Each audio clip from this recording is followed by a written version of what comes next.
Selamat pagi, selamat berjumpa kembali dengan saya Nuruddin SPDI, Guru Mapel, PAI, dan Budi Pekerti.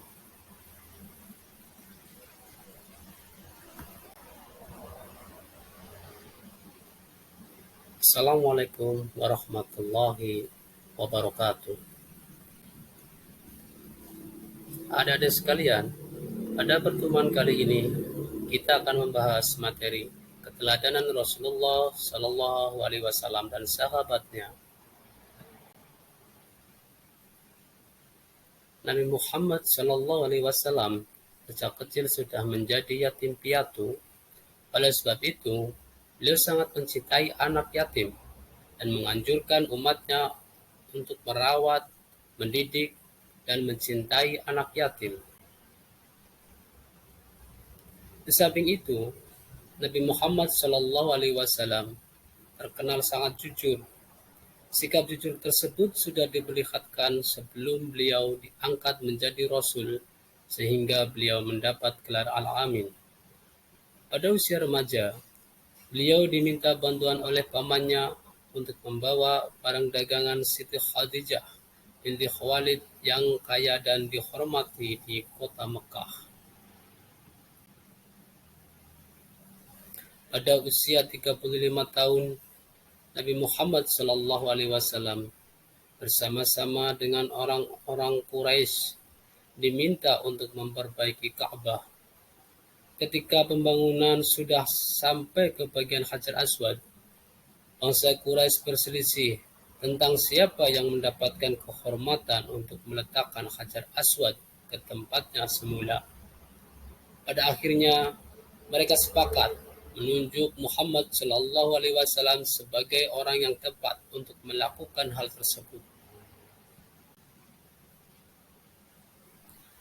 Rasulullah pun kemudian menyarankan suatu jalan keluar yang sebelumnya tidak terpikirkan oleh mereka. Beliau mengambil selembar selendang, kemudian Hajar Aswad itu diletakkan di tengah-tengah selendang tersebut.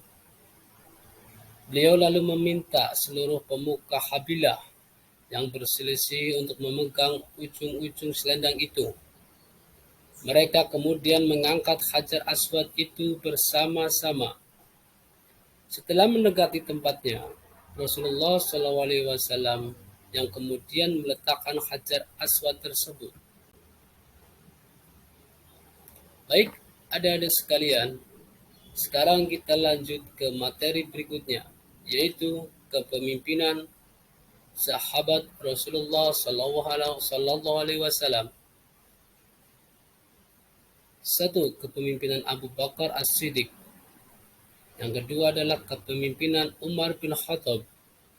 Yang ketiga, kepemimpinan Utsman bin Affan.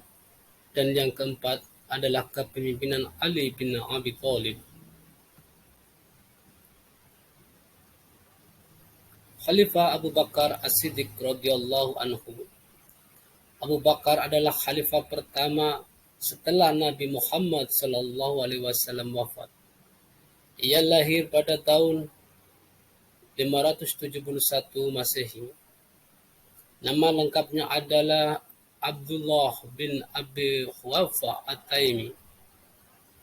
Gelar Abu Bakar diberikan karena ia paling cepat masuk Islam. Gelar As-Siddiq diberikan karena ia selalu membenarkan peristiwa yang dialami Nabi Muhammad sallallahu alaihi wasallam, terutama peristiwa Isra Mi'raj.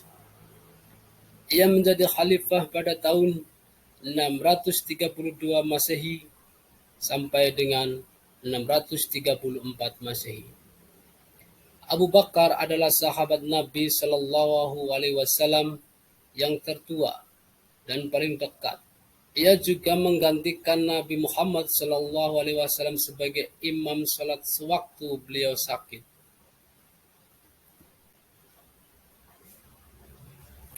Kepemimpinan Umar bin Khattab. Umar bin Khattab radhiyallahu anhu adalah khalifah kedua setelah Abu Bakar. Namun nama lengkapnya Umar bin Abdul Uzza Ia menjadi khalifah sejak tahun 634 Masehi sampai dengan 644 Masehi. Umar bin Khattab masuk Islam setelah mendengar adiknya Fatimah membaca Quran surat At-Toha ayat 1 sampai dengan 8. Setelah masuk Islam, Umar bin Khattab menjadi sahabat yang gigih, membela Islam dan mengajak Rasulullah SAW untuk mendakwahkan agama Islam secara terbuka. Tidak dengan sembunyi-sembunyi. Karena keberaniannya, Umar bin Khattab diberi gelar singa padang pasir. Karena ketegasannya dalam membela kebenaran, maka Umar diberi gelar Al-Faruq, yaitu mampu membedakan mana yang hak atau benar dan mana yang batil atau salah. Utsman bin Affan radhiyallahu anhu. Utsman bin Affan adalah khalifah ketiga setelah Umar bin Khattab radhiyallahu anhu. Nama lengkapnya adalah Utsman bin Affan Al-Amwawi Al-Quraisy. Lahir pada tahun 574 Masehi. Ia menjadi khalifah pada tahun 644 Masehi sampai dengan 656 Masehi. Utsman mendapat julukan Zimnurain yang berarti dua cahaya. Julukan itu diberikan karena Utsman telah menikahi putri kedua dan ketiga dari Rasulullah SAW, yaitu Ruqayyah dan Ummu Kalsum.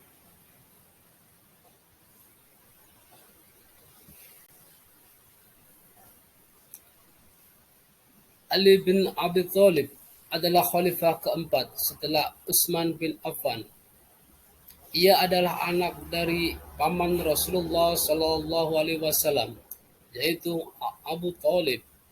Beliau adalah orang yang menggantikan tempat tidur Rasulullah SAW ketika rumah Rasulullah SAW dikepung oleh pemuda Quraisy yang ingin menyakiti Rasulullah SAW yang akan pergi hijrah.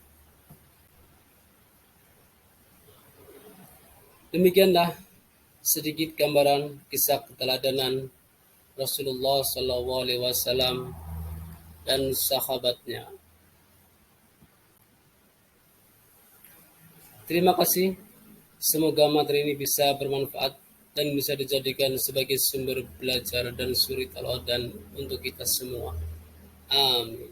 Editor Nuruddin SPDI. Wassalamualaikum warahmatullahi wabarakatuh.